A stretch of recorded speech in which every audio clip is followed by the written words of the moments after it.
Noong time na yun, hindi ko po alam yung ano, yung Book of Isaiah, yung verse na yun. Pero narinig ko yung boses na walang may gusto, walang humahanap. Ang sinagot ko po doon sa boses na yun, ako po gusto ko. Pagkasagot ko po noon, bigla pong mayroong bumaksak na naglalagablab na libro sa aking mga kamay at hindi po ako napapaso. Hindi po namamatay yung apoy sa book. And then after po nun, kinuwento ko po sa aking senior pastor. And before that happened po yung vision na yon, nakapag-decide na po pala yung senior pastor ko and din yung mga ibang pastor na i-commission po ako as pastor. So meron naman pong confirmation sa kanila. Nauna pa nga sa kanila bago po yung sa akin, bago ko tinanggap. So, ang nangyari, napunta po ako sa deliver. Wala po akong deliverance. Wala po ako sa healing and deliverance before. Nasa evangelical church po ako. Kaya lang, nanaginip po ako ng kutakot-takot na demonyo, mga mangkukulam, tapos ako takot na takot. No? Pero nagpapalais ako. So sabi ng Lord, dito ka na mag-church, dito na magtuturo sa'yo. So napunta po ako sa merong ministry ng deliverance na simbahan. So we need healing and deliverance sa ating church kasi po may mga demonyo pa rin. may andiyan pa yung devil. Yes, the devil has no power, but he has ability. Kailangan natin tulungan yung mga taong kanyang ino-oppress. No? So tayo yon, church, sabi nga ng Lord, di ba? The gates of hell shall not prevail against my church. So mamaya share po natin yon. So yun po, no. I humbly accept the call of the Lord. And sinasabi ko po sa inyo, hindi po siya madali talaga. Ang dami pong mga pinagdaanan. Pero yung mga pinagdaanan na yon, nagpatatag at nagpakita na ang Diyos nating pinaglilingkuran ay tunay at tapat sa kanyang mga pangako. Kaya nananatili po tayo hanggang ngayon sa kanya dahil sa kanyang pag-ibig, sa kanyang biyaya. Amen. So, okay. So, yun na po yung aking maikling testimony sa aking sarili and yung mga ibang experiences about sa deliverance. May pagkakataon po, no, makapag-ano po ulit dito sa inyo. So anyways po mga kapatid, tayo po dumako sa ating aralin ngayon, sa ating topic ngayon. So ating pag-uusapan ngayon ay divine healing, God's will for you. Amen. Divine healing, God's will for you. Thank you God, thank you Father, in Jesus Christ's name. Thank you Holy Spirit sa pagsama sa amin. Tunay nga Panginoon, kasi mula pa lang nariyan ka na. Ikaw ang siyang gumagabay sa amin. Maraming salamat po. When we acknowledge you, Holy Spirit, we acknowledge you, Holy Spirit, our teacher, our greatest teacher. Maraming salamat po sa pagsama at pagbibigay sa amin ngayong araw, ngayong gabi, Panginoon, ng iyong salita, ng iyong karunungan, ng iyong kaalaman. Salamat po, Panginoon, sa iyong kabutihan, katapatan, Lord God. And we ask forgiveness, Lord God, sa mga pagkakamali sa isip, salita at sa gawa. In Jesus' name, and thank you for the blood of the Lord Jesus Christ, the powerful blood, the precious blood of Jesus, na siyang naglinis at nagpatawad sa amin. Maraming salamat po, O God. And I rebuke every distraction in the mighty name of Jesus. No weapon forms against us in Jesus Christ's name. I destroy that sa pangalan ni Jesus. And thank you, angels of the Lord. Nakasama namin kayo, nakapaligid kayo sa amin ngayon sa pangalan ni Jesus. So we expect something right today. We expect something po mga kapatid. Yung mga pain po sa inyong katawan o pain sa inyong mga pamilya, anumang sickness and disease na meron, expect na yan tonight. Today po yan is lahat yan will be gone. Mawawala po sa pangalan ni Jesus. Amen. Amen. Okay, divine healing. Divine healing is spiritual. It is God's power for healing that Christians should rely on rather than solely on medical treatments. Amen. So divine healing is spiritual po, no? Hindi po tayo dapat laan o yung puso natin is nakalaan sa medical treatments. So lahat po ba tayo ay mga Christian? Tayo po ba ay lahat ay believer? Amen po, no? Lahat po tayo nandito ngayon ay mga believer. So ang source ng healing natin ay kay God sa paraan ng Diyos. O tayo po ay nakasalig sa kagalingan na binigay ng Diyos sa atin. Hindi po buong puso natin nakasalig po sa medical treatments. So don't get me wrong po mga kapatid, wala po akong, hindi po ako against sa medical, sa mga gamot, sa doktor. I'm not against po diyan. Ako po ay may asawa, siya po ay midwife, aking kapatid is medtech, may mga kamag-anak po kaming doctors. I'm not against sa medical. But God gave us something na siya mismo ang gumawa para sa kagalingan natin. And that is divine healing. That is spiritual healing. Sino po ba dito nagme-maintenance? May nagme-maintenance na po ba dito? So kung meron na pong nagme-maintenance dito, hindi ko po yan pinapatigil. Hindi po pinapatigil yan, no? So sa iyo pong pananampalataya, yan po yung kapayapaan ninyo, no? 2021 po, no, may share ko lang po, no? 2021, nagkaroon po ako ng karamdaman. Pastor na po ako noon. 2014 po kasi, nagkaroon din ako ng karamdaman before ako naging pastor.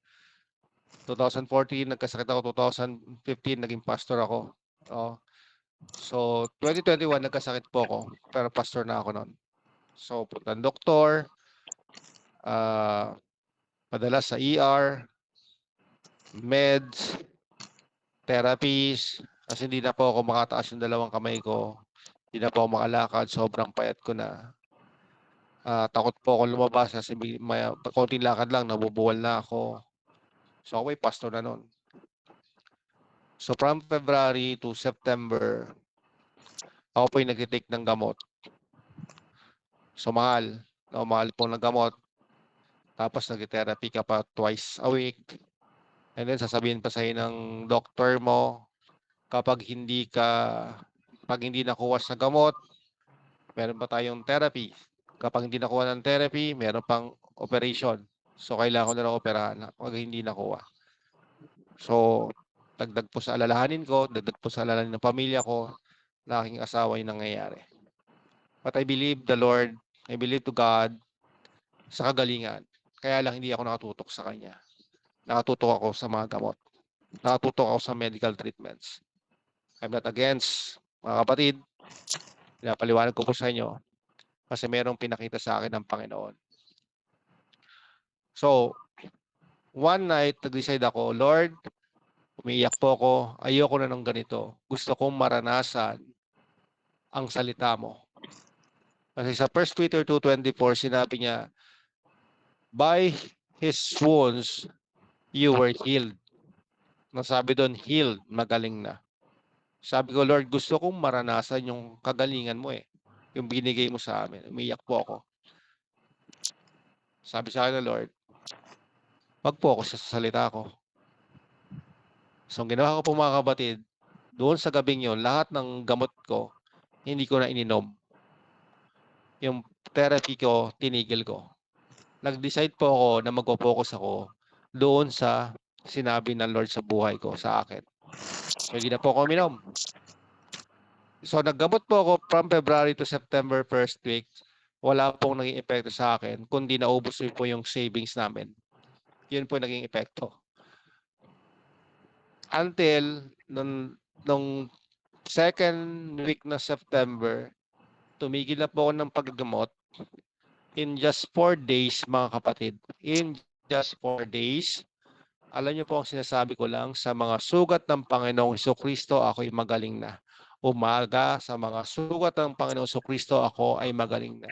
Tanghali, sa mga sugat ng Panginoong Jesucristo, hapon hanggang gabi, araw-araw sa loob ng 4 na araw, sa mga sugat ng Panginoong Jesucristo, ako'y magaling na. Hanggang ngayon po, yan po ang aking maintenance sa mga sugat ng Panginoong Jesucristo. Ako'y magaling na. And just 4 days mga kapatid, naitaas ko po yung dalawang kamay ko, nakalakad po ako, nakapag-church po ako, dahil po sa katapatan, sa pangako, sa promesa ng Diyos sa atin sa pamamagitan ng ating Panginoong Jesucristo. Amen. So kung nakapokus tayo sa salita ng Diyos at walang ibang bagay, alam niyo po si Peter, nung nakalakad siya sa tubig, nung tinawag siya ng Panginoon, sabi ni Peter, Panginoon, kung ikaw yan, papuntahin mo ako. Narinig ni Peter, halika. So si Peter, nakalakad siya. Kaya lang, nung nakita niya na yung alon, narinig niya na yung hangin, siya'y natumba. Bumalik yung kanya, siya'y nahulog. No? So sa atin po, sasabi sa atin Panginoon, panghawakan natin yung kanyang salita. Unang-una, panghawakan po natin. Sino po dito umiinom ng ng Biogesic? Pag masakit ang ulo. So may kwento po ako diyan, matutuwa po kayo. So meron po akong symptoms ng COVID. 2021 po nangyari yun eh. Ang nanay symptoms kasi yung nanay ko doon bago namin nalaman na may severe COVID, hindi pa lang naidala sa sa hospital. Nalaman namin yun na pala yung case niya nung dinala siya. So ngayon nagkaroon po ako ng symptoms. Ngayong gabi, umiiyak po ako. Hindi po ako umiiyak dahil doon sa takot sa COVID. Umiiyak po ako kasi sinasabi ko kay Lord, Lord, wag mo akong hayaan uminom ng gamot. Yun yung iniiyak ko sa Kanya. Kasi ang tao, once na may naramdaman, ang pangunahing tatakbuhan, ay, nasa na ba yung binili kong Biogesic, yun na kagad ng tatakbuhan. So, nung time na yun, sabi ko sa Panginoon, umiiyak ako, gabi, umiiyak ako, Lord, wag mong hayaan, uminom ako ng gamot. Yun po yung pinagmamakaawa ko sa Kanya na wag niya akong hayaan, bigyan niya ako ng kalakasan para hindi kumuha ng gamot. May gamot naman iinumin na nasa bahay. So, nangyari po, sa mga sugat ng Panginoon Jesucristo, ako'y magaling na. Ganun po ako ng ganun. Alam niyo po nangyari? Pag nakatulog po ako, kinabukasan, pagising ko, lahat ng symptoms po, wala na. Wala na pong symptoms, wala na po ako naramdaman. Masakit, ubo, sipon, dahil po sa salita ulit ng Panginoon, sa mga sugat ng Panginoon, ako'y magaling na. So, sabi ng Lord sa akin, bakit ba kayo, mga anak ng Diyos, mga mananampalataya po, believers, bakit ba kayo kapag umiinom kayo ng gamot, alam nyo epekto? Kasi ilang oras ba epekto ng Biogesic kapag masakit ang ulo ninyo, diba hinihintay ninyo umepekto, minsan pa nga hindi pa umepekto, alam nyo nang mawawala dahil nakainom na kayo magkakaroon na kayo ng kapayapaan kasi nakainom na kayo ng gamot. Ay, mawawala na rin yan kasi nakainom ka ng gamot. Hintayin mo lang yung epekto ng gamot, mawawala rin yan. Hindi ba po ba? Ang sabi sa akin, binalik sa akin ng Panginoon. Bakit pag nag-declare kayo, bakit hindi nyo hinihintay? Ba't hindi nyo inaasahan na sa mga sugat ng Panginoong Jesucristo na dahil sa kanyang mga sugat ay nagsigaling kayo, nagsigaling tayo. Amen, mainipin tayo. No? So yung faith natin na-divert kasi parang hinihintay natin yung manifestation sa physical, which is spiritual po yung sinasabi sa atin ng Panginoon. God, every word of God is spiritual. Amen. Ang sabi ng Panginoon si Jesus sa John 6:63, ang aking sinasalita sa inyo ay buhay at espiritu. Amen. So once ikaw ay nag-declare ng word of God, pagdating sa kagalingan sa mga sugat ng Panginoong Jesucristo, ako ay magaling na, mga kapatid, may nangyayari. At imposibleng walang nangyayari. Hindi mo nakikita sa katawan mo, pero may nangyayari. Why? Because faith, we need to walk by faith and not by sight. Amen? Tayo po'y lumalakad sa pananampalataya at hindi sa pamamagitan ng ating paningin. May symptoms ako ngayon. Sa mga sugat ni Kristo kayo magaling na. And makikita niya po mga kapatid, mawawala po yung symptoms. Why? Mas malakas po ang salita ng Diyos, mas makapangyarihan po ang salita ng Diyos sa anumang symptoms na nararamdaman ng ating katawan. Amen? Hallelujah. Ayan. So, divine healing is different sa medical treatments. Divine healing is supernatural, it is spiritual.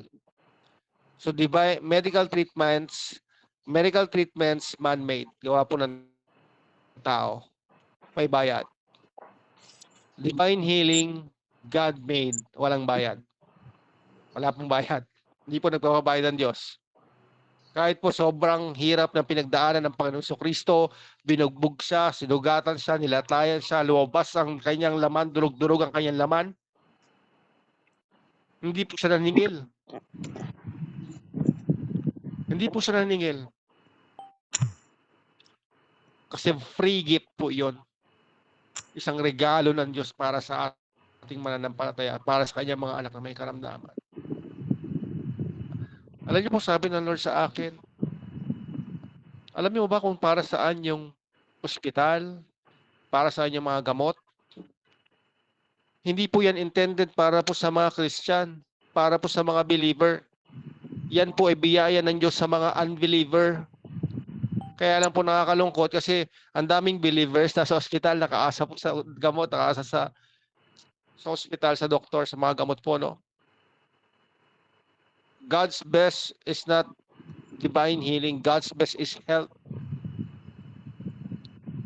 So, kung inyo pong bubuksan ang inyong mga puso, inyong isipan, believers ako Para sa akin ang lahat ng pangako ng Diyos, kagalingan, kaligtasan, kalayaan. Amen po ba mga kapatid?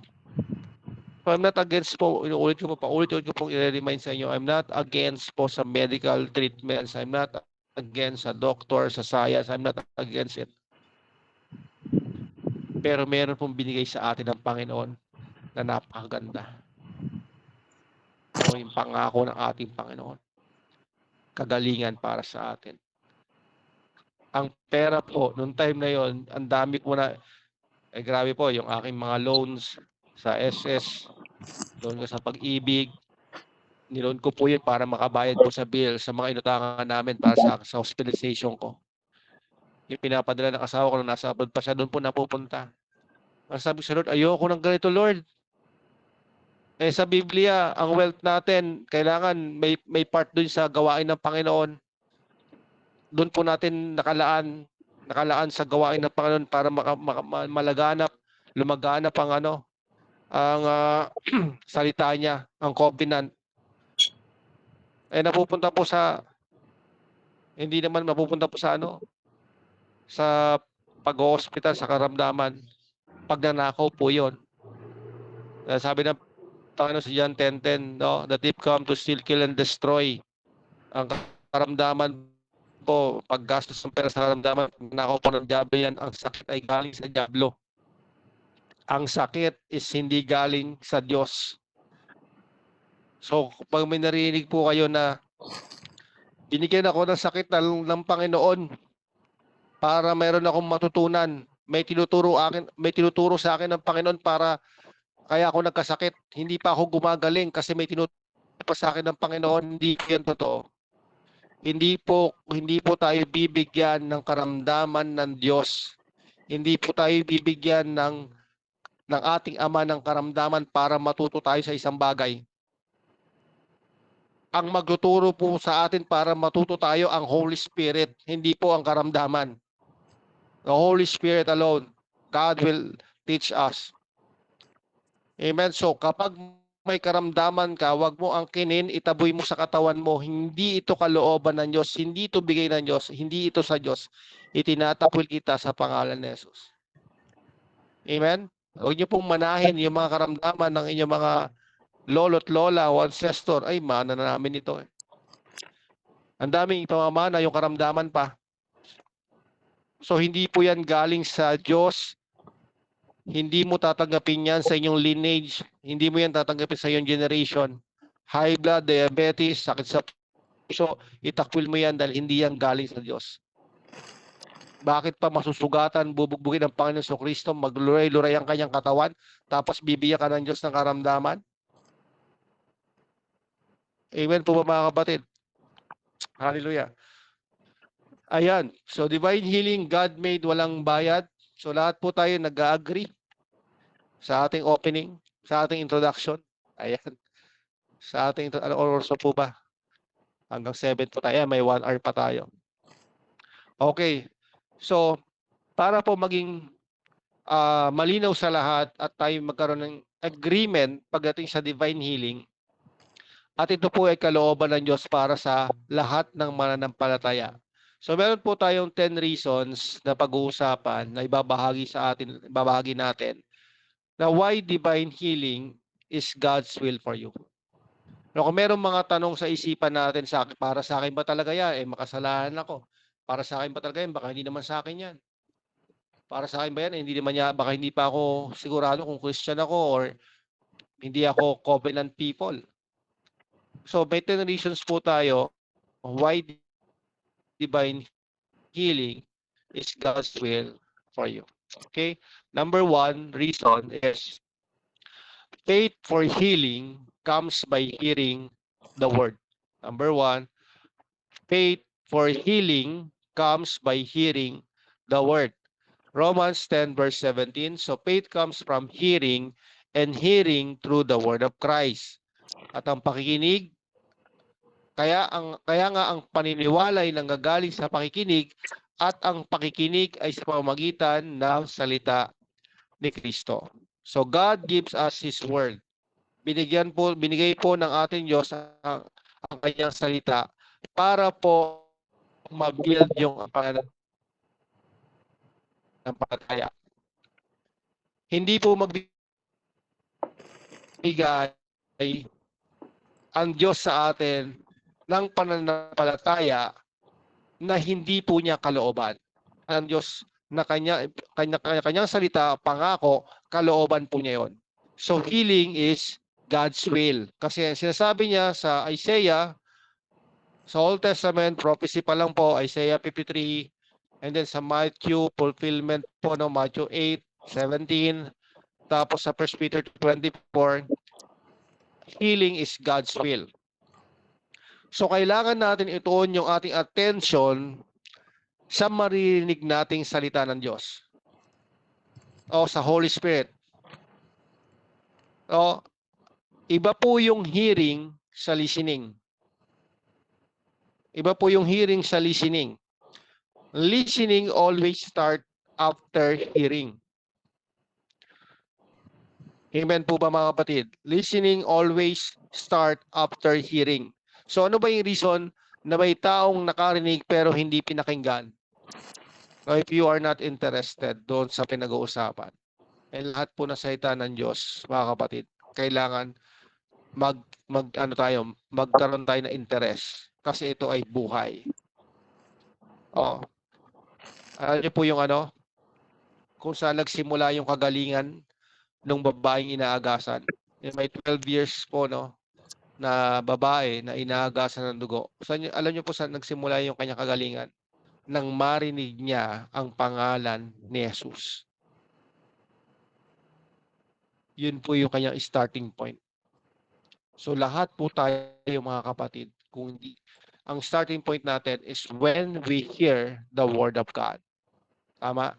Nung marinig natin ang Panginoon, nung marinig natin ang may nag-preach, may nagbahagi sa iyo, nang marinig natin, pinakinggan natin, and we walk doon sa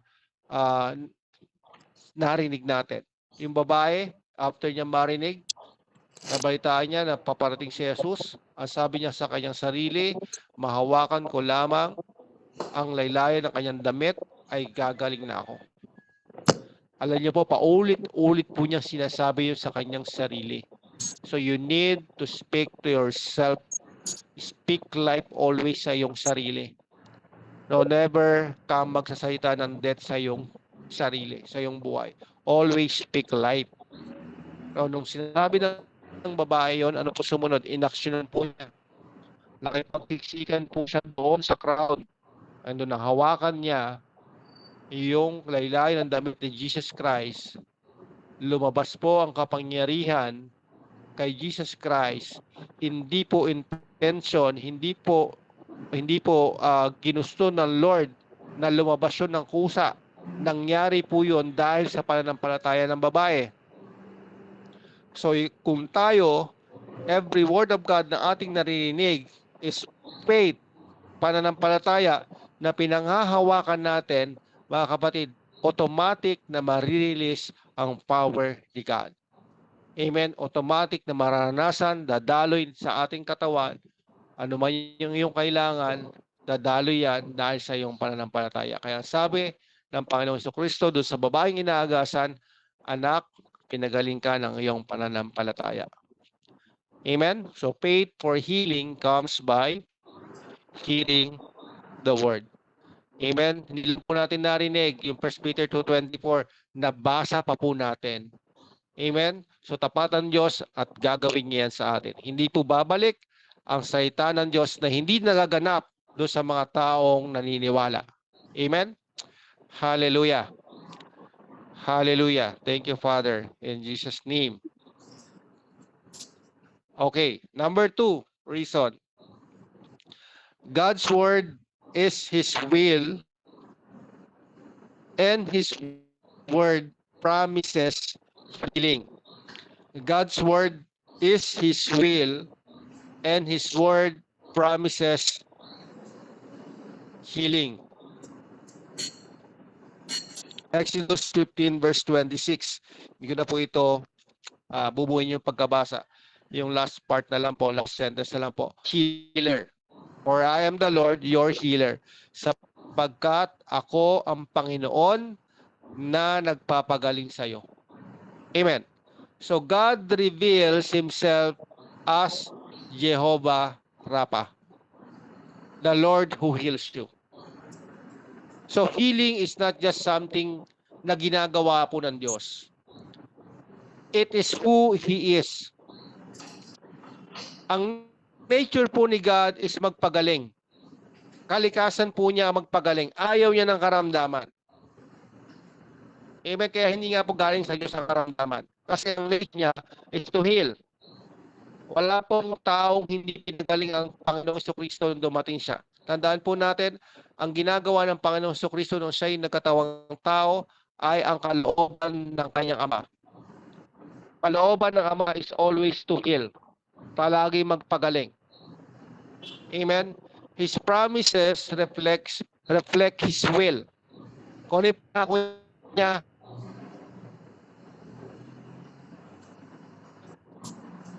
makikita mo ito yung kalooban ng Diyos. Ang pangako ng Diyos, kagalingan. So, amen. Sometimes meron tayong participation, di ba? Meron tayong involvement sa tuwing nagkakasakit tayo. But always put in our mind po na God wants us to be healed. Tayo po ba mga anak, tayo may mga magulang, kapag tayo nakagawa ng mali sa imba ng magulang natin, buti nga sa'yo, huwag ka nang gumaling. Buti nga, sana matagal ka pang gumaling. Hindi po. Gusto tayong gumaling ng ating mga magulang. Karoon po ang ating Ama sa langit. Dahil, bakit po? Siya po yung mabuting Ama. Amen? So, ang number 1 na ating mga gamot ay ang ating Diyos. So, sa Kanya po tayo unang-unang lalapit at tatakbo. Ang sa Kanyang salita. Amen po ba mga kapatid? Sabi po sa Luke chapter 5 verse 12, at nangyari, samantalang siya ay nasa isa sa mga bayan, narito may isang lalaki na lipos na ketong, at nang makita niya si Jesus ay nagpatira pa siya, at namanhik sa kanya na sinasabi, Panginoon, kung ibig mo, ay maaaring linisin mo ako. Mark niyo po yung sinabi ng nung may ketong, Panginoon, kung ibig mo, maaaring linisin mo ako. Siya po'y hindi sigurado kung gusto siyang gumaling ng Diyos. Hindi po siya sigurado kung gusto siyang gumaling ng Panginoon. Kaya ang tanong niya, Panginoon, kung ibig mo, maaaring linisin mo ako. Alam niyo po, nakakalungkot yan sa ating mga Kristiyano. Lord, gusto mo ba akong gumaling? Lord, parang awa mo na, pagalingin mo na ako. Ang dami po niyang ang dami pong alam sa Biblia. Ang dami pong memorize na Biblia, Bible verses. Sometimes, mas maganda pa yung ilang verses na naiintindihan mo yung salita ng Diyos kaysa sa dami mong memorize na hindi mo naiintindihan. Kasi hindi natin ma-apply sa buhay natin yung mga bagay na hindi natin naiintindihan. Huwag po natin hingin sa Panginoon ng kagalingan. Huwag po tayo magmakaawa sa Panginoon ng kagalingan. Kasi ang sagot ng Panginoon, ang sabi niya sa verse 13, at iniunat niya ang kanyang kamay at siya'y hinipo na sinasabi, ibig ko, luminis ka. At pagdakay, nilisan siya ng ketong. Alam niyo po, the same answer. Parehong sagot ang marinig natin kay Jesus. Parehong sagot yung marinig natin sa Holy Spirit. Sabi sa Hebrews 13 verse 8, si Jesucristo ay siya ring kahapon at ngayon, oo at magpakailanman. Amen? Jesus healed all. Number 3, reason, Jesus healed all, so healing is for everyone. Jesus healed all, so healing is for everyone. Matthew chapter 8 verse 16, at nang kinahapunan ay dinala nila sa kanya ang maraming inaalihan ng demonyo at pinalayas niya sa isang salita ang masamang espiritu at pinagaling ang lahat ng mga may sakit. Lahat po. Pinagaling ang lahat ng mga may sakit. Pati ba yung kasama pa dyan sa lahat yung makasalanan? Baka hindi naman pagalingin ng Lord yung makasalanan. Wala po. Nung dumating po ang Panginoon Jesucristo, lahat po makasalanan. Wala po siyang sineprate. O doon yung mga may makasalanan, doon yung may kasalanan. Pag may kasalanan, hindi gagaling. No. Healing is not a reward para sa mabuting ginagawa natin sa ating buhay. Healing is a gift. Amen. So lahat, tinagaling ng Panginoon. Teka lang, meron pa po nagsasabi, ano bang history ng sayo? Anong history ng buhay mo? Baka meron kang may ginawang kasalanan yung lolo mo, kaya ka ganyan nung nararamdaman mo. Kailangan muna natin malaman kung ano yung ginawa ng mga ninuno mo para bago ka gumaling. Hahanapin muna, hahalukayin muna natin yan. No, wala kang ganun ginawa ang Panginoon. Pinagaling niya ang lahat ng mga may sakit. Sa verse 17, upang matupad ang sinabi sa pamamagitan ng propeta Isaias na nagsasabi, siya rin ang kumuha ng ating mga sakit at nagdala ng ating mga karamdaman. Amen? Meron po bang hining kapait ang Panginoon? Wala. Kinuha niya ang sakit, dinala niya ang ating mga karamdaman. So ang Panginoon, pinagaling lahat ng pumunta, lumapit sa Kanya. Lahat ng lumapit sa Kanya, pinagaling niya. Ngayong din po sa ating panahon, healing was for everyone. Healing is for everyone. Amen po ba mga kapatid? Meron po kami mga napag-pray. Muslim, Iglesia ni Cristo, iba-iba pong sekta. Alam mo yung mga, alam mong may, kilala mo na may mga nagagawang kasalanan. Pero never ko inungkat yun para ipag-pray sila. I pray, why? Bakit po? Kasi ang tao nagbabago sa kabutihan ng Diyos. So kung paparanas ng Diyos sa kanila ng kabutihan ng Diyos na kahit makasalanan sila, pinagaling sila ng Panginoon, ay grabe po magiging impact sa buhay nila yon. Sobrang kasalanan ko, bakit pa ako pinagaling ng Panginoon? Sobrang makasalanan pero pinagaling pa rin ng Panginoon. No condemnation. God will heal. Amen po ba mga kapatid? God does not change. Kung ang kagalingan ay para sa lahat. No, sometimes magkakaroon tayo ng ganun eh. Before, meron po mga ganyang issue. May mga ganyang issue na may, alam po nangyari, no? totoong nangyari ito. May experience po ako, may nagpa-pray sa akin, isang lalaki. Sabi niya, napakasakit ng kanyang ulo, naninikip ang kanyang dibdib. Ngayon po, nung pinag-pray ko, nagmanifest ng demonyo. Ang sabi ng demonyo sa akin, may nangyari sa kanila ng pinsan niya. Yung pala, kaya hindi makalis yung demonyo, dahil sa kasalanan ginawa nila. Kaya siya ngayon, tinotorment dahil sa kasalanan. Ngayon, kailangan ma-reveal yun para makahingi siya ng ano. Kasi doorways po yun doorways masyadong di maganda talaga, diba? Parang talagang sa lahat ng kasalanan. Sabi sa Bible, yun sinisira yung ating katawan. So sabi ng demonyo, may nangyari sa kanila ng pinsan niya. Ay di pinalis ko, kinana ko may demonyo. Pinalubog ko yung demonyo. Sabi ko doon sa lalaki, sabi ng demonyo, may nangyari sa iyo ng pinsan mo. Siyempre, demonyo po kasi yun, di ba? Sinungaling ng mga demonyo. Siyempre, di ako maniwala muna doon. Kakausapin ko muna yung yung pinag-pray ko po. Sabi po niya, oo, meron. O sige, humingi ng tawad. Yun po is attack po ng enemy, no? Kung siya yung sakit na natural, yun is attack, torment ng enemy. Sabi po sa kanya, humingi ka ng tawad. Hindi po siya tawad. After po noon, wala na pong doorways yung enemy, wala na siyang hahawakan. Naalis na po yung demonyo. Madali lang po yun kapag walang panghahawakan sa iyo ang demonyo sa iyong buhay, naalis po agad talaga.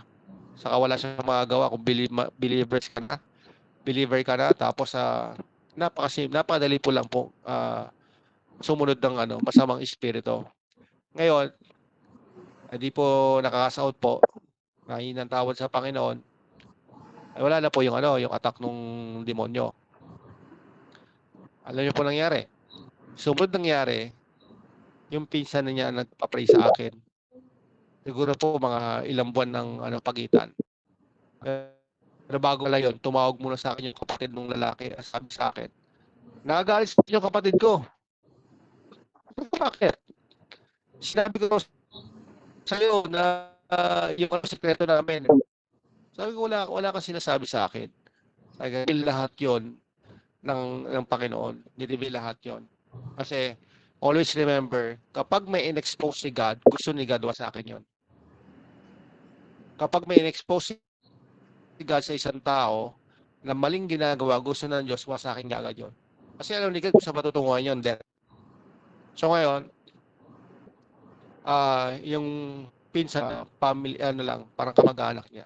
So nagpa-pray po siya sa akin. Alam ko po yung nangyari sa kanila nung pinsan niyang lalaki. So ngayon meron akong isipan na nako, ito pala ito pala yung ginawa nila. So nilid ko po siya sa Panginoon, pina-receive ko po siya, pina-receive yung gospel. Ginawa po niya, tinanggap niya. Pero nandun pa rin po yung yung thoughts ko doon sa ginawa nila. Parang may judgment pa rin, parang may condemnation pa rin. Alam naman natin, hindi kay Lord yun, pero nandun pa rin sa akin. Alam niyo po, sinaway ako ng Panginoon. Ang sabi sa akin ng Panginoon, tumahimik ka, pinatawad ko na siya. Amen? Alam mga kapatid, kaya pag may pinag-pray ako, kahit alam mo kung may kasalanan, I will lead them to the Lord. Amen? Kasi si Lord, kahit ano pa yung nagawa ng kasalanan, ano pang nagawa, kaya niyang patawarin. And God will heal them. Papagalingin sila, palalayain sila ng Panginoon na wala kang marinig. Nako, ito pala ginawa, no? Iba po ang ating Panginoon. Sobra yung kanyang pag-ibig sa atin. Napakabuti ng ating Diyos. Hindi ko po mapaliwanag yung kabutihan. Sobra. Ako po ngayon talaga, alam niyo po yung nalunod ka sa biyaya ng Diyos. Sobrang grabe ng pag-ibig ng Diyos sa atin. Hindi ko po kayang i-explain na talagang sobrang mamagnify ko ang Diyos. Saka kaya lang po ng aking kaisipan itong aking sinasabi sa inyo. Pero grabe yung tinanggal sa akin ng Panginoon na, anak, wala man ako sinabi na kapag may kasalanan, wag mong ipag-pray. No. Ipag-pray mo kasi ang kagalingan ay pangako ko, ang kagalingan ay regalo ko. Amen po ba mga kapatid? So, healing is for everyone. So kahit ano pa yung background ng tao, mga kapatid, pray for them. The Lord wants to heal them also. Amen? So God does not change. Sabi po sa Malakay 3:6, ako ang Panginoon ay hindi nagbabago. Yung kanina, Hebrews 13 verse 8, si Jesucristo ay siya rin kahapon at ngayon, oo, at magpakailanman. Hallelujah. Number 4, Jesus was manifested to destroy the works of the devil. Amen? Gustong-gusto ko po itong verse na to. Life verse ko ito. Jesus was manifested to destroy the works of the devil. 1 John 3:8. Ang gumagawa ng kasalanan ay sa diablo, sapagkat buhat pa ng Rabashikaraba, buhat pa ng pasimula ay nagkakasala ang diablo. Sa bagay na ito ay nahayag ang anak ng Diyos. Hallelujah. Upang iwasak ang mga gawa ng diablo. Amen. Sickness is part of the devil's oppression. Parte po yan ng pang-aapi ng diablo. Ang karamdaman, ang sakit. Sabi po sa Acts 10 verse 38, sa makatuwid bagay si Jesus na taga Nazaret, kung paanong siya'y pinahiran ng Diyos ng Espiritu Santo at ng kapangyarihan na naglilibot na gumagawa ng mabuti at nagpapagaling sa lahat ng mga pinahihirapan ng diablo. Sa lahat ng pinahihirapan ng diablo. Sapagkat sumasa kanya ang Diyos. Amen. So Jesus came to set people free from the oppression ng devil. So, yan yun, marami pong experience. Karamihan po sa online, no? Sa karamihan po sa online, ang dami pong mga kinukulam, ang dami pong mga alam niyo po yung mga nagpapaalbularyo. Alam niyo, marami po kami na ipag-pray. Alam niyo po ba yung church, yung mga malaking simbahan na tulad ng CCF, ng Victory. Alam niyo po, nakapag-pray po kami ng mga member po noon, mga nagpa-albularyo po. Nakakalungkot po 'yon. So kami po yung nagpapaliwanag sa kanila, sinasabi po namin sa kanila na part ng works ng Panginoon is i-destroy yung works of the devil ng church. Mamaya po iyan pa natin yung aralin na yan, yung point na yan, yung reason na yan. No? So Jesus Christ, ang ginawa ng Panginoon noong time niya, gawain din po natin ngayon. Bakit po? Kasi sabi niya sa kanya mga alagad, ituro niyo lahat. Di ba? Ang sabi ng Panginoon sa mga alagad bago siya umalis, ituro niyo lahat. Sabi niya sa mga kanyang disciple, ituro niyo lahat yung mga tinuro ko sa inyo. Hindi po ba tinuro ng Panginoon yung deliverance sa mga alagad? Bakit wala ang church? Bakit walang deliverance ng church? Kung tinuro yun ng Panginoon sa mga disciples, at yun yung sinabi ng Panginoon, ituro niyo lahat. So nakakalungkot po, no? Sa body of Christ, hindi na po natin kinukuna. But, yung hindi tumatanggap ng halimbawa, tutulungan mo lang ayaw pa. Diba? May mga, alam niyo po yung senior pastor ko, kaya sila umalis sa Baptist. Kasi wala pong healing and deliverance. Meron pong namatay na member sa kanila na kinulam. Wala po silang nagawa. So, ang ginawa po ng aking senior pastor, lumabas po sila doon and then lumakad po sila doon sa promesa o doon sa works of Jesus Christ nandito siya. Kaya lang, tinuring po silang mga kulto noon.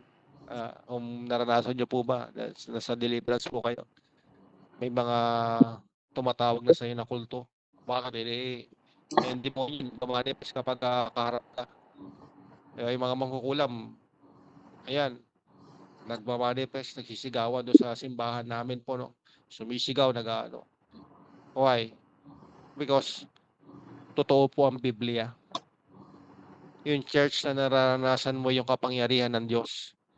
Yung church na nakikita mo buhay na buhay ang banal na espiritu, yung church na tinatag ng Panginoon.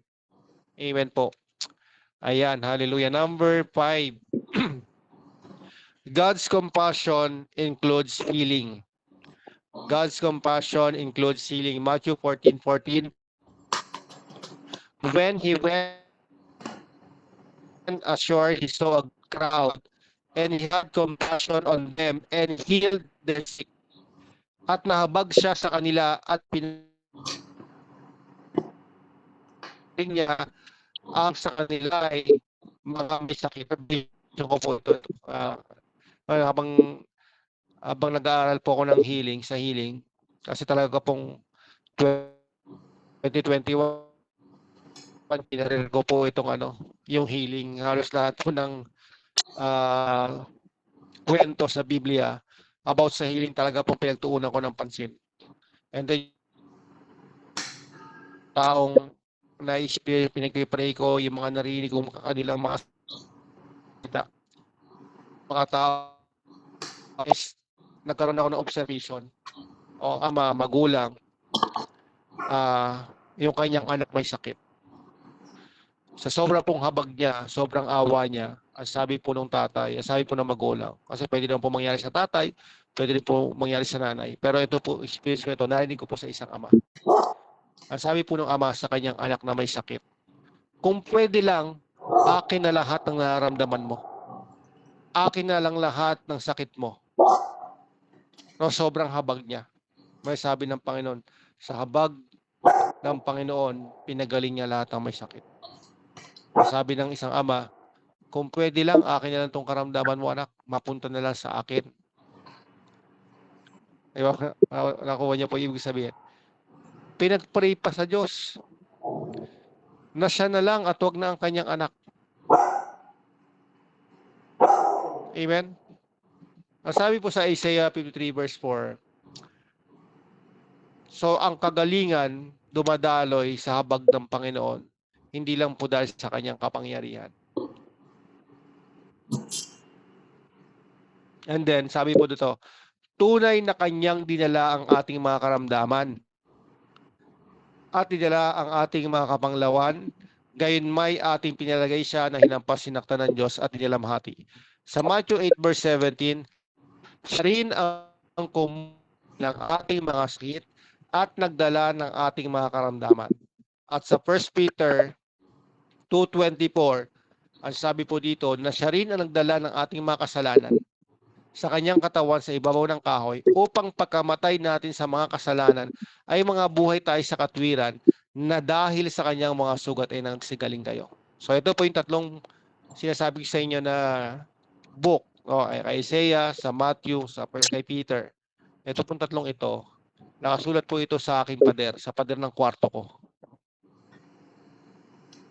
Nakasulat po itong mga verses na to sa pader ng kwarto ko. Na every time makikita ko siya, inuulit-ulit ko siyang bigkasin. Ang pangako ng Diyos. Hallelujah. Bakit gusto nating makihati kung kinuha na ng Panginoon yung karamdaman at sakit? Kaya sabi ko po ng observation ko, bakit sinasabi pa ninyo, anak, akin na lang yung karamdaman, ako na makaramdaman. Meron po ba itong magulang na naranasan po yung ganon? Na sinabi sa kanyang sarili, pinag-pray sa Panginoon, Lord, yung anak yung sakit na aking anak, mapunta na sa akin. Huwag na po siya, Panginoon, makaranas ng ganito. Kung alam natin po ang salita ng Diyos, ang sabi ng Panginoon, kinuha ko na yan, ba't mo kukunin? Bakit gusto mo maranasan yan? Kinuha ko na nga. Sometimes mali yung lumalabas sa ating bibig. Kaya ang nangyayari sa atin, hindi ka malipat talaga. Alam niyo po, pwede mo namang kung gusto mo malipat sa'yo, yung karamdaman na yun, malilipat naman talaga eh. Pero hindi sigad ang maglilipat. Alam niyo ba kung sino maglilipat? Yung diablo. Ang sasabihin niya, ayan narinig mo. Ang sinabi nito, malipat sa kanya yung karamdaman. Nagbukas ka ng doorway sa diablo. Kasi ang sakit ay sa diablo. So gusto ng diablo na lumabas sa atin yung mga negative words, mga evil words. Kasi siya ang gagawa nun. di nailagay sa iyong karamdaman. Ang nangyari, dalawa na kayo may sakit. Oh. Kinuha at dinala ng Panginoong Jesus, huwag na nating kawanin sa Kanya. Lord, ito yung karamdaman ng aking pamilya. In Jesus' name. Lord, alam ko ang iyong salita. Kaya nga po, sa habag ng Panginoon, kahit nga po ang kapalit is Kanyang katawan para sa ating kagalingan Alam niyo po yung bugbog na katawan ng Panginoon, sugatan, duguan para po sa ating physical healing. Hindi po spiritual. Kaya nga po physical yung katawan Kaya nga po yun po yung nasugatan, bilugbog para sa physical healing natin. Oh, dahil sa habag ng Panginoon, hindi natin kaya. Siya ang gumawa kahit mahirap. Amen? So anumang karamdaman, kinahabagan tayo ng Panginoon. Nung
1 Peter 2:24, na dahil sa kanyang mga sugat ay nagsigaling kayo. So Jesus bore our sins, He bore our sickness also. Siya rin ang nagdala ng ating makasalanan sa kanyang katawan sa ibabaw ng kahoy. At siya rin ang nagdala ng ating mga karamdaman. Amen? So kung paano ka naniniwala na ikaw ay pinatawad na at ikaw ay saved na, dapat maniwala ka that you are also healed na. Amen? Healing is in the atonement of Christ. Kasama po yan. Healing is part of the salvation package. Amen? Package po yan mga kapatid. You are healed. Tapos na po, no? Nung tinanggap si Jesus Christ, medyo ano po yan, sensitive pagdating sa salvation. Kasi ang salvation is personal. Pero ang naniniwala po ako, ang isang Kristiyano na naligtas, alam po niya yan sa kanyang espiritu. Kasi nandoon sa iyong espiritu na nanahan ang Espiritu Santo. At nagpapatotoo sa atin ay ang Espiritu Santo na tayo ay saved, healed, and delivered. Amen po ba? Kasama po yan sa atonement. Binayaran po yan ng Panginoon.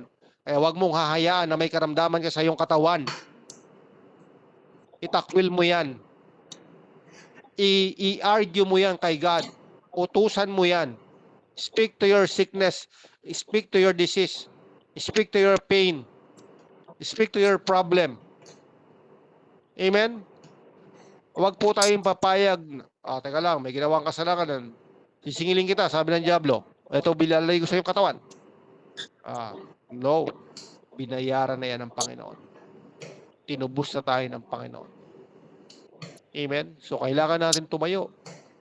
Tayuan ang salita ng Diyos. Alam niyo po yung mga pitbull, paano kumapit sa pag na may nakagat sila. Grabe po yung kapit nun. Hindi po matanggal. Ganoon din po tayo. Kapag may binigay sa atin ang Diyos, huwag na huwag mong hayaan na makuha ng Diablo. Kapag may binigay sa atin ang Diyos, huwag na huwag mong hayaan na hindi natin maranasan yan. Hindi pwedeng hindi ko maranasan yan. Kasi yan ang sinabi sa akin ng Diyos. Amen. Paano po ba makipaglaban? Halimbawa po, bibigyan ko kayo ng 1,000,000. Etong 1,000,000 na to para kay kay Nanay Vicky. Lai, para sa ito 1,000,000. May kasulatan to, may paper to, may transaction to na sa ito. May kumuha na may gustong umangkin. Ano gagawin mo ano gagawin? Wala ka bang gagawin? Siyempre meron. Kasi alam mong sa iyo yun. Amen. Ang kagalingan ay para sa iyo. Ang diablo ayaw kang gumaling. Gagawa ng kung anong usapin, kasinungalingan ang diablo para hindi mo makita ang kagalingan. Kaya hindi gumagaling. Binigay na ng Diyos ang kagalingan. Binigay na po, mga kapatid. Hindi po yan binibitin ni God. May sakit ka, siguro mga 2 months ka pa bago gumaling. Faith, hindi po sakop ng natural word. Faith is spiritual. Hindi po sakop ng time. Huwag mong bigyan ng schedule yung kagalingan mo. Meron pong naniniwala, ang trangkaso, 1 linggo eh. So maghihintay ka pa ng 1 linggo para gumaling? Yung bulutong, 1 linggo is 10 days. Maghihintay ka pa ng ganong araw para sa kagalingan mo? No! Hatakin mo ang kagalingan mo sa pamamagitan ng pananampalataya mo at sa oras na nagsimula ka manampalataya, yung oras na yon gagaling ka. Amen po ba, mga kapatid? God is so good. Hallelujah. Thank you, Holy Spirit. Number 7. God's covenant includes health. God's covenant includes health. Deuteronomy 7 verse 15. And the Lord will take away from you all sickness and none of the evil disease of Egypt. Ang lahat ng sakit, ilalayo sa iyo ng Panginoon at wala siyang ihuhulog sa inyo sa masamang sakit sa Ehipto. So yung healing was part of the Old Covenant. Old Covenant, part yung healing. Kasi sabi ni God, wala akong ilalagay sa inyo, tatanggalin kayo. Kaya po, mga kapatid, ngayon po is nasa better covenant na tayo. We have a better covenant based on better promises. Hebrew 8 verse 6. Datapwat ngayoy kinamtan niya ang ministeryong lalong marangal, palibhasay siya'y na may tagapamagitan sa isang tipang lalong magaling na inihanda sa lalong mabubuting pangako. Kung mapapansin nyo po sa Old Testament, sa law, by works ng kaligtasan. Kapag hindi mo nasunod ang kautusan, hindi ka maliligtas. Kapag pumalya ka kahit isa, ang gusto ng Diyos, perfection. Ang gusto ng Lord, righteousness. Walang makasunod sa law. So, paano ang salvation? Paano ang deliverance? Paano ang healing? Paano ang blessings? Kung hindi tayo makasunod. Diba? Sabi ng Lord, sabi sa Old Testament, kung susunod ka, kung gagawin mo ito, diba? Ang pagpapala at sumpa ang mangyayari. Kapag sumunod ka, pagpapala. Kapag hindi, sumpa. Walang makasunod. So, curse ang nangyari. Sa New Testament, works din naman po. Kaya lang po, hindi po works natin, kundi yung finished work ng ating Panginoong Jesucristo. Amen? It is by the grace of God para sa ating mananampalataya. Ephesians chapter 2, 8 and 9, sapagkat sa biyaya, kayo'y naligtas sa pamamagitan ng pananampalataya. At ito'y hindi sa inyong sarili, ito'y kaloob ng Diyos. Hindi sa pamamagitan ng mga gawa, upang ang sino man ay huwag magmapuri. Amen? Hindi nyo po pagyati sa langit. Lord, ang galing ko, no? Nagawa ko to. Di ba? Pagdating mo doon. Pero, God, hindi po. Sabi ng Lord, hindi. Ang Panginoon ang gumawa niyan. Ako po, talagang maging panatag po tayo sa ginawa ng Panginoon, hindi po sa mga ginagawa natin. Ayun, may nangyari sa akin.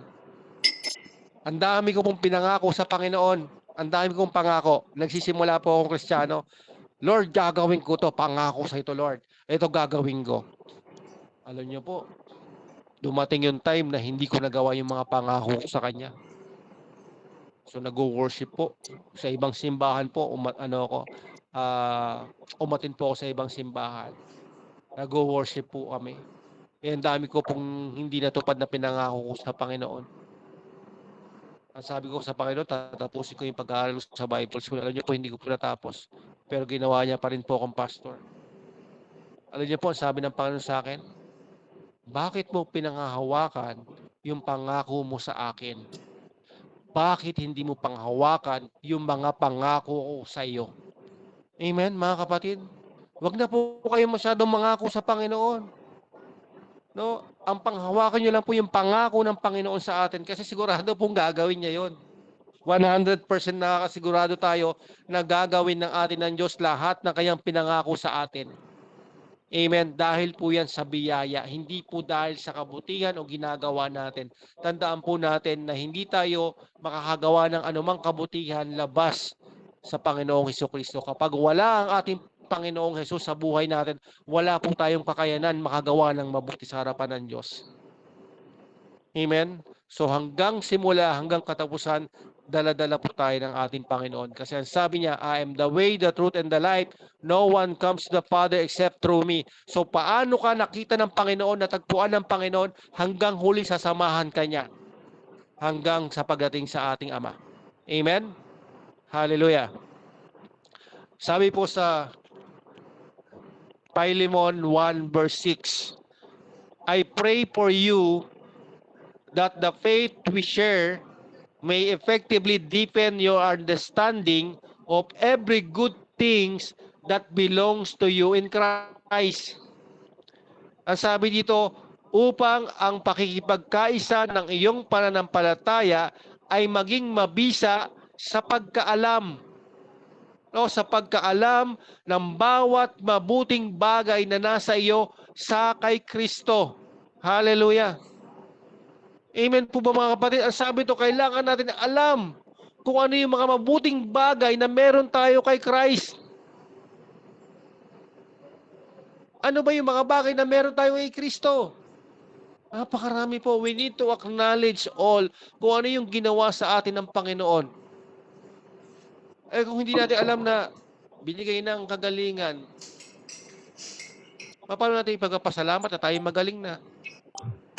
Kaya nga po ang pinakamagandang panalangin, ang panalangin ng punong-puno ng pasalamat.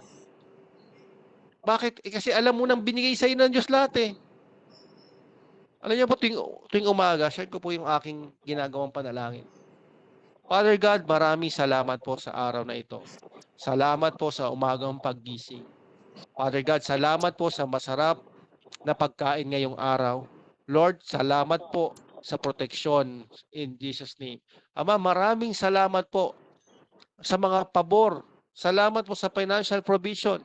Puro pa salamat. Kasi alam mong binigay na sa iyo ng Diyos. Lahat ng na kay Kristo sa iyo. Amen? So we need to change the way we think and the way we speak. Kung ano po yung binigay sa atin ng Panginoon yung ating sasalitain. Hallelujah. Thank you, Father God. Thank you, Holy Spirit. Number 8 na po tayo. So, konti na lang po. Number 8, the Great Commission includes healing. The Great Commission includes healing.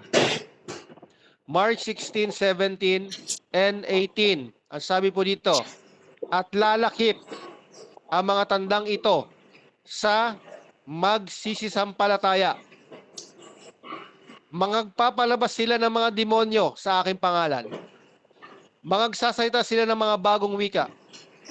Sila'y magsisihawak ng mga ahas at kung magsisiinom sila ng mga bagay na makamamatay sa anumang paraan ay hindi makasasama sa kanila. Listen mga kapatid, napakaganda. ipapatong nila ang kanilang mga kamay sa mga may sakit at sila'y magsisigaling. Amen. Meron nagsabi, meron po akong narinig. Huwag niyong ipapatong o hahawakan yung mga may demonyo o may mga sakit na nakakahawa kasi baka tumalon yan sa inyo. Baka lumipat yan sa inyo. Yan po ay doctrine ng demons. Why? Napakalinaw ang sinabi ng Panginoon, ipatong ang mga kamay sa mga may sakit. Kaya ang demonyo ayaw na mahawakan sila kasi kapag hinawakan nyo, yung taong may sakit, pagkahawak ninyo, dadaloy ang kapangyarihan ng Diyos na nasa loob ninyo. Nasa loob natin. Nananahan ng Espiritu ng Diyos sa atin. Alam ng demonyo yun. Nakakalungkot, hindi natin alam. Kaya ang nangyayari, yung mga believers takot humawak. Ayaw mag-lay hands. Jesus included healing in the work of the church. Kasama po yan sa gawain ng simbahan. So kapag may karamdaman po kayong nakita o kasama, kaibigan, pamilya, hawak lang po. Kasi sabi ng Panginoon, ipapatong nila ang kanilang mga kamay sa mga may sakit. Aba, sabi ng Panginoon, ng pangako niya, magsisigaling yan. Huwag po tayong matakot. Alam niyo po, hindi ko po sinasabi hindi mararamdaman ang takot. Hindi lang takot ang maramdaman mo, pati pandidiri mararamdaman mo. Meron po akong napuntahan. May nag-invite po sa amin na pumunta sa bahay-bahay para ipanalangin yung mga may sakit. Hindi ko na makakalain na may sakit sa balat yung ipag-pray namin. Pupuntahan namin. Nung nakita ko talaga, namamaga, natuklap-tuklap yung katawan, yung balat eh. Alam niyo po yung galis ng aso? Yung namamaga-baga yung katawan? Hindi po ba pag nakita kayo ng asong may galis, nakakaawa na? Pero nakakadiri din? Tama po ba mga kapatid? Alam niyo po, imagine niyo, ganun yung sa tao. So may napuntahan po kami, ganun sa tao. Ganun yung kanyang kalagayan. Ay di po ako magsisinungaling sa inyo. Hindi ako natakot pero nandiri ako. Alam ng Lord yun. Pero sabi ni Lord, kailangan mo i-lay hands. Oo. Grabe po. Kaya ako po yung pastor na nag-iisang kasama nila. May dalawa po, may kasama akong pastora. Pero ako po yung parang leader doon sa time na yon, nung time na yon. Yan na po. Ay, sa udyok po ng Panginoon talagang hindi ko lang po hinawakan, niyakap ko pa. At alam niyo po ba, naranasan nung ni nanay? Comfort. Why? Kakayak po, mga kapatid.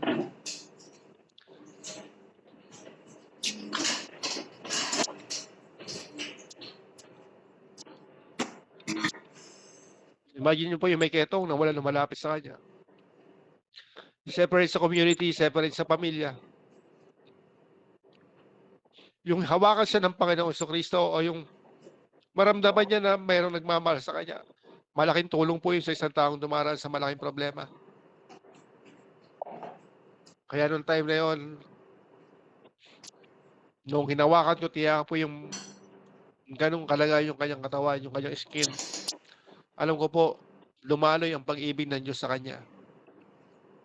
So iba po yung nagagawa nung pagkapatong ng kamay, yung paghawak sa mga taong may sakit. Meron po ako napuntahan sa Cavite. Church po yun nila Sister Jolly. Ni Sister Jolly. And si Sister Jolly rin po yung nag-introduce sa akin doon sa church na yon sa Cavite. So malaking church po yun. Na-invite po ako doon para mag-speak about sa deliverance. So after po ng message, nagkaroon po ng ministering. Ngayon, nung lumalapit na po yung mga tao, isa-isa, meron po doon nangyayari, hinahawakan ko sila.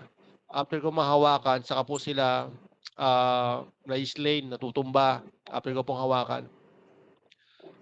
Meron naman pong nangyayari na lumalapit, hindi ko pa po nahawakan, tumutumba na. Na-slain na po. Ngayon, pag-uwi ko sa bahay, tinanong ko po ang Panginoon. Sabi ko, Lord, bakit po ganon? May hinahawakan ako, saka lang sila natutumba. Tapos yung hindi ko hinahawakan, natutumba na. Ano po ibig sabihin nun? Ano niyo po sabi sa akin ng Panginoon na talagang grabe yung sa puso ko na naranasan ko yung pag-ibig na pinaalam sa akin ng Panginoon. Ang sabi niya sa akin, yung hindi mo hinahawakan, may mga impluwensyon o merong masamang espiritu na gumagambala sa kanila. Yung hinahawakan mo, ang kailangan nila comfort. Kailangan nila ng inner healing. Alam niyo po yung isang taong dumadaan sa pagdurusa sa kahirapan, alam mo yung tap ng sa likod?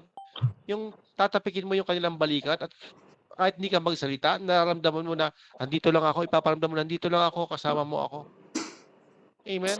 So kapag naglilihas po tayo sa mga taong may sakit, hindi lang po yung power ni God ang nare-release ninyo, kundi pati pag-ibig ng Diyos, the Comforter, the Holy Spirit, the love of God, naranasan din po ng taong nililihas po natin. So wag po kayong matakot. Alisin niyo po sa isipan niyo kung mayroon pong isipan na gano'n na narinig po kayong gano'n teachings. Hindi po totoo 'yon. Ang utos sa atin ng Panginoon, ipatong ang mga kamay natin. 'Yun po yung gagawin natin. Pagkapatong natin, si God na po yung bahala doon.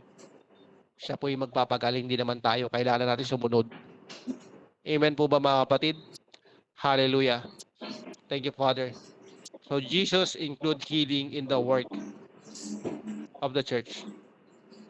Matthew 16, verse 18. Ang sabi po dito, and I tell you, you are Peter, and on this rock I will build my church, and the gates of hell shall not prevail against it. Ano tinutukoy? Yung church, ang sabi ng Panginoon, yung gates of hell, hindi kayo madadaig. At ang mga pintuan ng Hades ay hindi magsisipanaig laban sa kanya. Sa church. I know church is people, person. Amen? Ang tanong, sino po ba dito nakakita na ng gates of hell? Meron na po ba dito nakakita ng gates of hell? Ang sabi ng Panginoon, I will build my church and the gates of hell shall not prevail against it. So meron na po bang nakakita ng gates of hell? I think wala pa. So ano ba yung tinutukoy dito? Ang tinutukoy po dito, the church that Christ built is spiritual. Spiritual po. Hindi po yan flesh. Hindi po yan carnal. Amen. Ang sabi ng Panginoon Jesus, I tell you, Peter, you are Peter. Sabi ni Jesus Christ. May nagtayo po talaga, literal church sa ibabaw ng bato. No, grabe po yung pagka-literal na paggawa, no? I will build, tell you Peter, on this rock, meron pong simbahan nakita ako. Talaga pong, yun po yung verse na ginamit, tapos talaga nakatayo sa ibabaw ng bato. Literal po ang ginawa, no? Pero walang power. So Peter is flesh and blood. Sabi ni Christ, you are Peter, you are flesh and blood. And on this rock, I will build my church. My church is spiritual. And the gates of hell shall not prevail against it. Napakaganda po nito mga kapatid. And the gates of hell shall not prevail against the church of Christ. Ang question po mga kapatid, ano po ba ang ginagawa? Para saan po ba ang gate? Para saan po ba ang gate? Ang gate po is para depensa. So, ibig sabihin, ang church is opensa. Opens ang church. Ang hell, gate of hell, depends. Ang nangyayari po, ang hell, ang opens. Ang church, ang nakadepensa.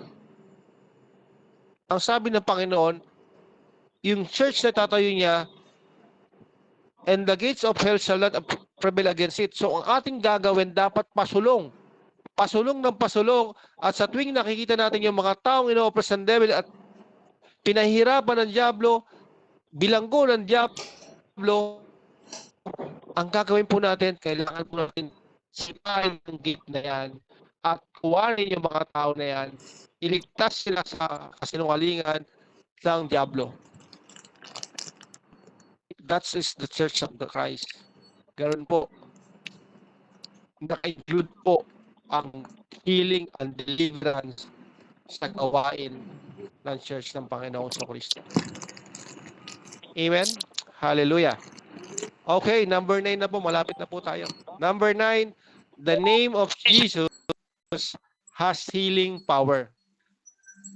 Number 9 reason why divine healing is God's will for you. The name of Jesus has healing power. Sabi po sa Acts 3 verse 6, datapwat sinabi ni Pedro, pilak at ginto ay wala ako. Datapwat ang pangalan ni Kristo ng taga Nazareth, lumakad ka. Hallelujah. Sabi ni Peter, wala akong ginto, wala akong pera para ibigay sa iyo, para pumunta sa doktor, para magpagamot ka. Ang sabi ni Peter, meron akong isang bagay. Meron akong ibibigay sa iyo na meron ako. Sa pangalan ni Jesus, lumakad ka. Alam niyo mga kapatid, bilang pastor, ako po, hindi po ako nagpapayo sa member namin na pumunta siya ng doktor. Desisyon niya po yun, pero never ko pong gagawin yun.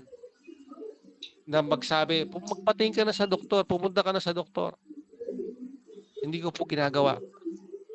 Kasi bilang pastor, bilang lingkod ng Diyos, ang ipagmamalaki ko lang po, ang ibibigay ko lang po sa inyo, sa pangalan ni Jesus, sa kasalita ng Diyos, ito yung aking gagawin. Amen po ba mga kapatid? Kasi decision po ng tao yon. Alam niyo po, kung gusto niyo po magpa-doktor, para lang po sa kapayapaan ninyo. May nagsabi po sa akin, Pastor, pwede ba ako magpa-doktor? Sabi ko, para sa kapayapaan mo yung ginagawa mo. Amen? Sabi ko, para sa kapayapaan mo yung ginagawa mo. Kasi kung hindi ka napapayapa ng salita ng Diyos, ano ka lang yan, mamatay ka na maaga. So, kailangan mo magpa-doktor. Kasi wala sa salita ng Diyos yung kapayapaan mo na sa doktor. Alam niyo po ba nangyari? Hindi po ako makahinga sa bahay. Hindi ako makahinga sa bahay. Na-ER na naman po ako. Nagising ako ng alas 3 ng madaling araw.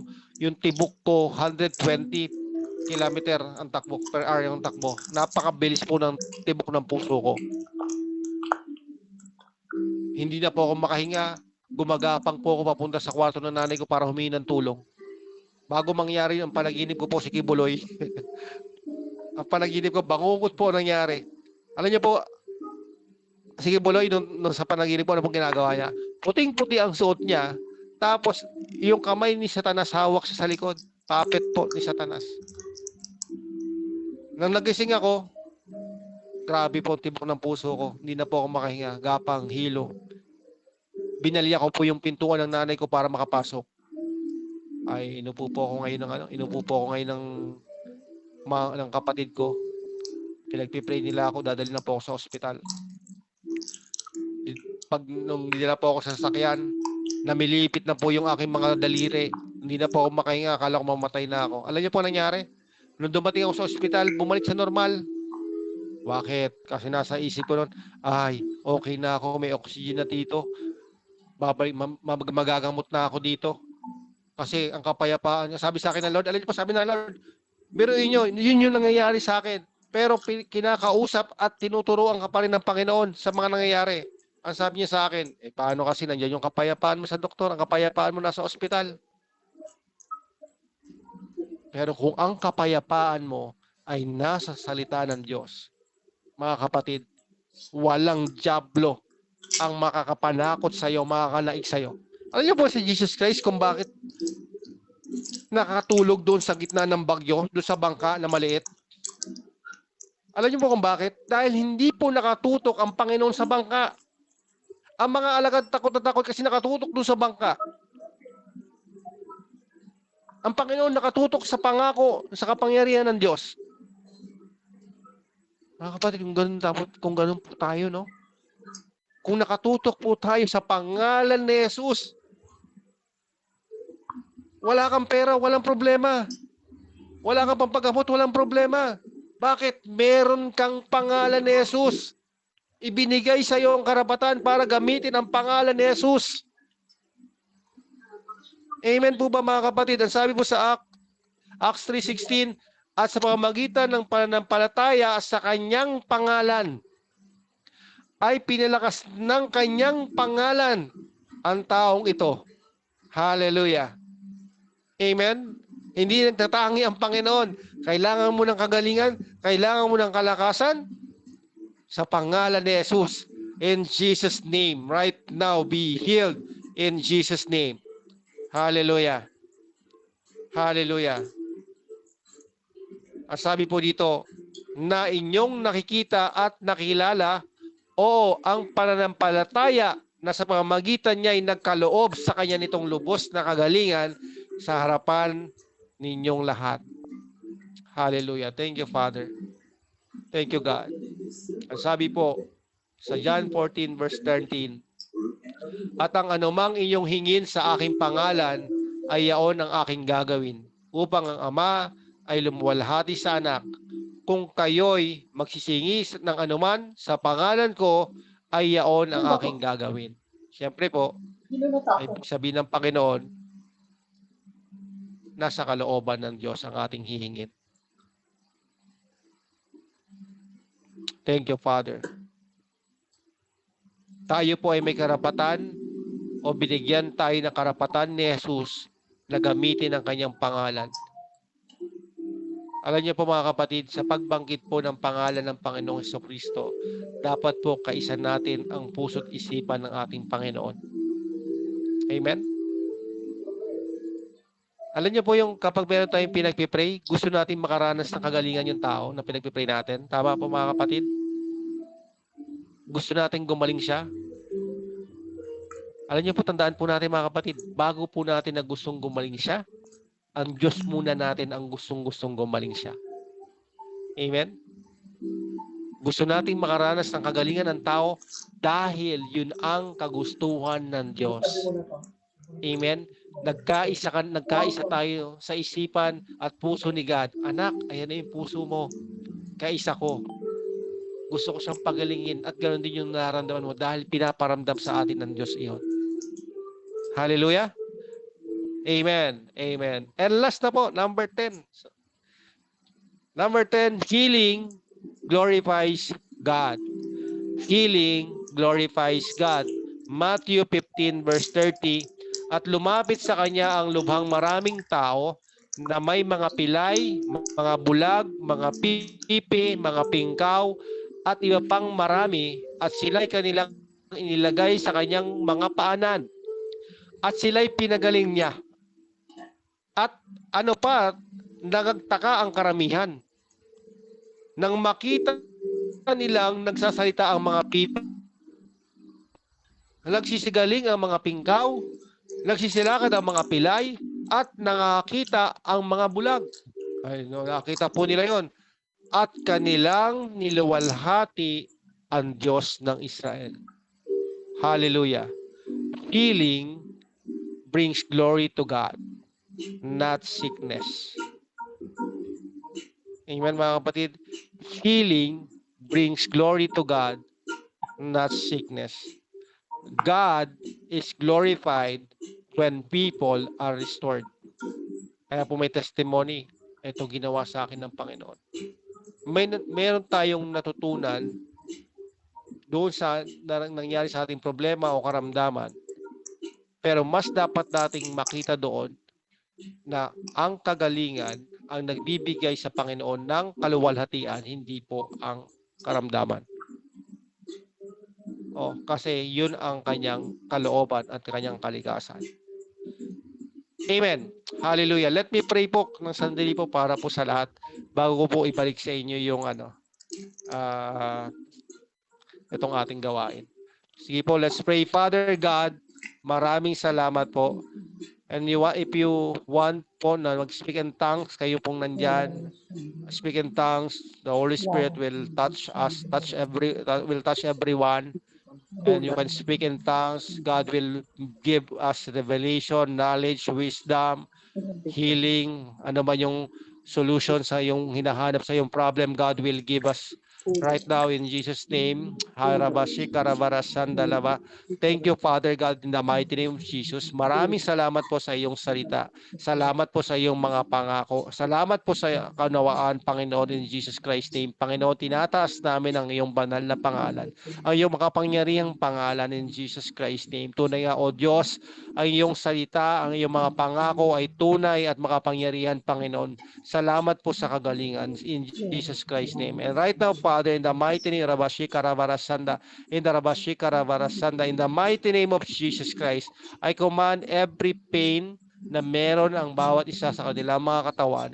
In the mighty name of the Lord Jesus Christ, I command now pain be gone now. In the mighty name of Jesus Christ, Rabashi, lahat ng pain sa pangalan ni Jesus, daluyan ng Espiritu at buhay ngayon.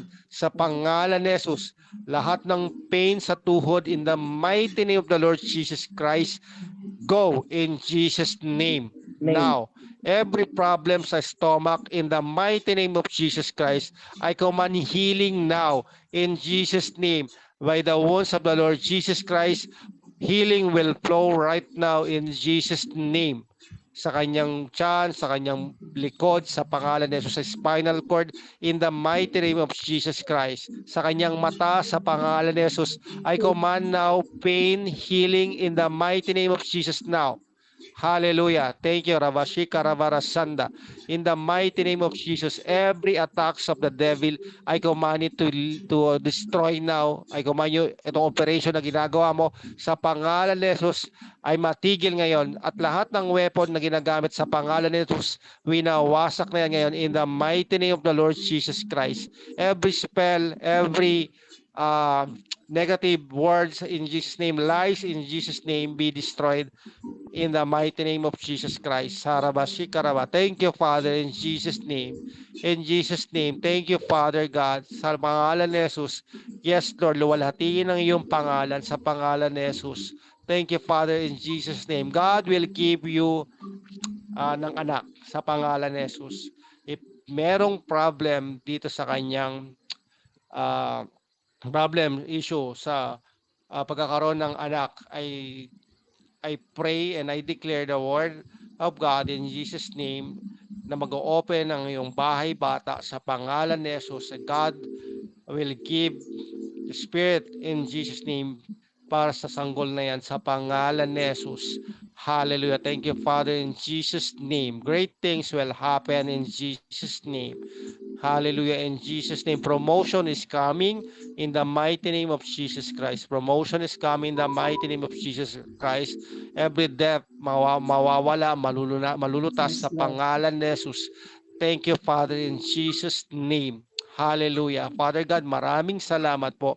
Holy Spirit, maraming salamat po sa pagsama sa amin in Jesus Christ's name. God, kami po'y nagpapakumaba sa iyo at pinapaalam po namin sa inyo na hindi po namin kaya sa mundong ito na wala ang iyong presensya, ang pagsama sa amin. Kaya Panginoon, kami po'y lumalapit sa iyo, dumudulog sa iyo, Panginoon, na kami po'y iyong samahan, kami po yung tangible presence, Panginoon, yung audible voice, O God, in Jesus' name, ay aming pong patuloy na maranasan sa pangalan ni Jesus.